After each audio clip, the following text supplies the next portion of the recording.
That's right. Good evening. Welcome to Red Raider Nation Week interview brought to you by Blue Layer. He's Andrew Doak. I'm Brian Hahn. Red Raiders fresh off a big win. I was there. What a win it was. Yeah, I was there in Fayetteville over the Razorbacks, Andrew. Man, yeah, it was such a great matchup, and you see them coming out with the win over a big SEC West opponent. So let's get to the highlights right there.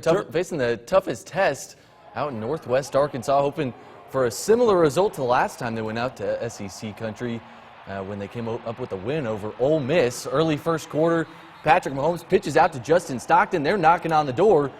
And then just a couple plays later, 3-yard screen pass out to Reginald Davis. Raiders strike first, 7-0. Davis, man, had quite a night. More coming from that man ahead. Then following drives, Alex Collins with the equalizer right there after a Mahomes interception punches it in from 1 yard out to tie it at 7-all. There he really is, tried to jumping establish that run game early. Then Patrick Mahomes with the stretch himself puts the Raiders back on top. 14-7, flexing on him right there, showing him the bicep. And there's an odd-looking Razorback fan. Yeah, I don't know saw what a that was couple about. of those out there. The Hogs, though, right back at it, off-play action. Yeah, I bit hard on that, too. I was the cameraman right there. Easy pitch and catch from Allen to the All-American Henry. Tied up at 14. Cliff Kingsbury's got to dial something up, and he would. Jakeem Grant, the wide receiver to the other wide receiver, Reginald Davis, 72 yards. How about that throw? We'll talk about that here in just a second. 21-14, though, with that trickeration. And, grab your honey right there, celebrate. But just before the half, the run sets up the pass once again for the Hogs. Allen to Morgan, wide open there in the middle of the end zone. Right back where we started at, tied at 21. They take that score into the break. The Red Raiders needing a spark there in the second half. They want to dance too. Opening drive of that second half. 3rd and goal. Mahomes, might as well just do it yourself. Number 5 around the end, stretches 28-21 at that point. That would run a few Arky fans out of the building. Fair weather fans there. Bye-bye. But this would be the dagger. Just over 13 minutes remaining in the game. He's made a steal. From Cibolo steal. Justin Stockton from 22 yards out. Final of this one, 35-24. Winners are for sprinkles. And, Coach, well, he was a little cold after the game, too.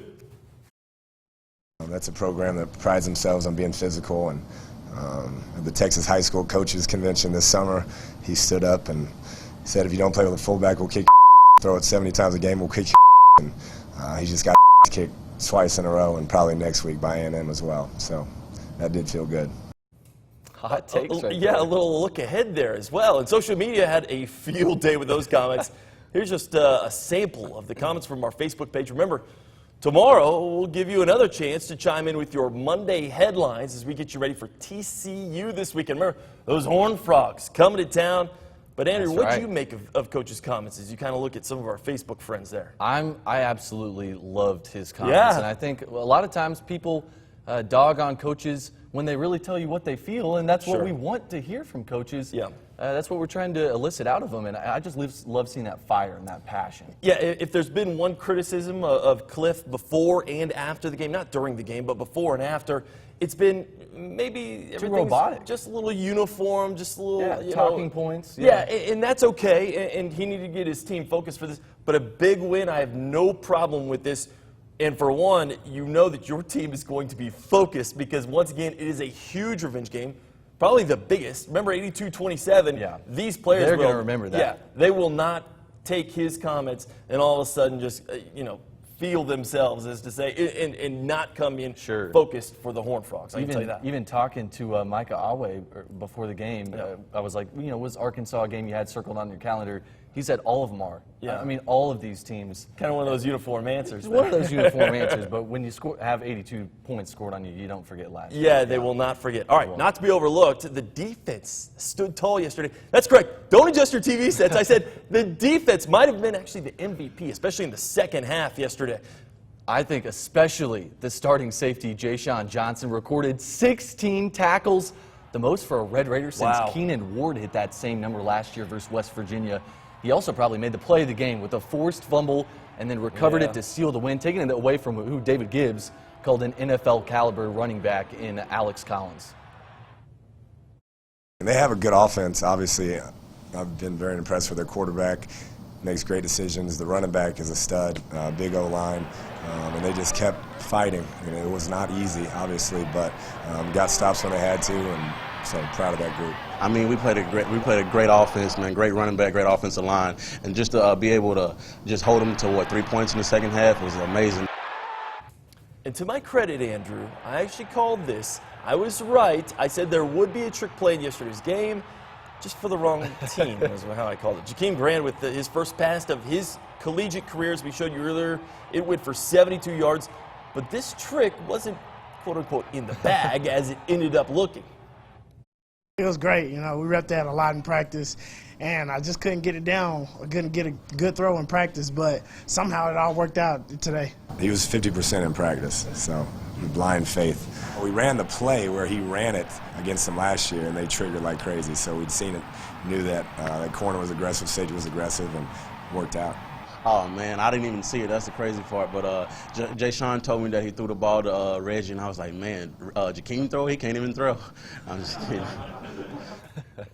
And maybe the quickest handshake in the history of handshakes came in postgame between that man right there and Cliff Kingsbury. These two, they won't be reinventing any. That was the pregame one right there, pretty quick as well. They won't be reinventing any. That was a nicer handshake. He gripped. This is the one. He right gripped a little bit more there. Let's just say they're not going to be friends. There it was. Okay, Bielema.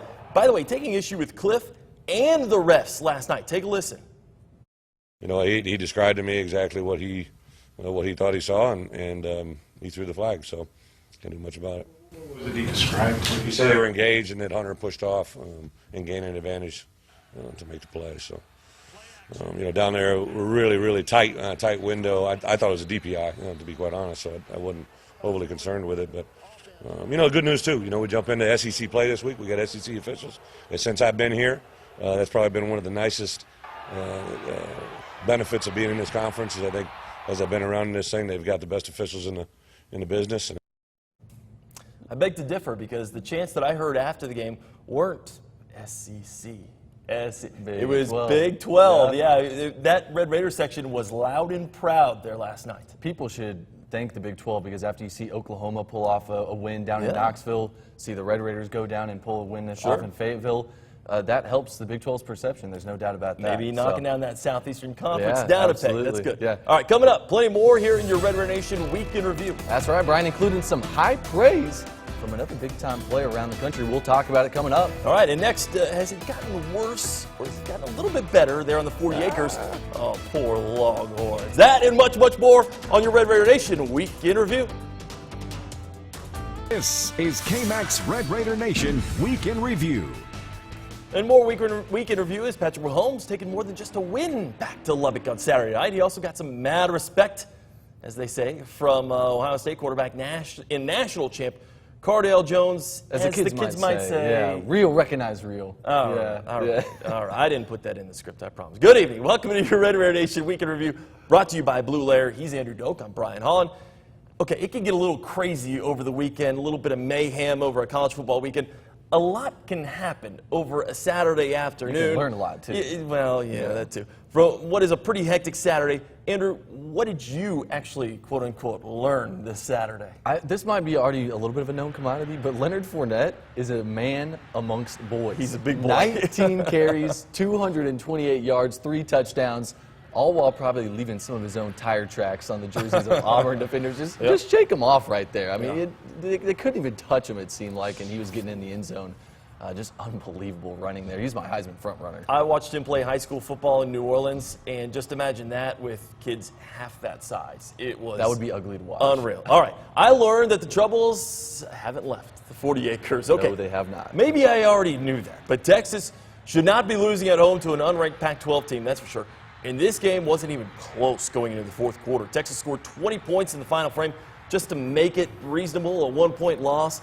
So congrats, by the way, to a friend of the show, Rick Dykes' brother, Sonny and Rick. We'll congratulate Rick as well. He was down there in Austin. So he gets the win there for the Golden Bears in a lot of whoa moments, as you can see right there. See the players celebrating. They think they just tied it up. And, oh, wait, the kicker, he missed the extra point. Yeah, not so good. All right, moving on. Next week's opponent, TCU. The Frogs taking on the Ponies in Highland Park. Javon Boykin showed why he was in the Heisman talk last season. 21 for 30, 454 yards passing, and 5 touchdowns on the day. Toads cruise in the second half, 56-37. So let's take a look at what the wise guys in the desert have to say about this. Tech was a 9.5-point underdog.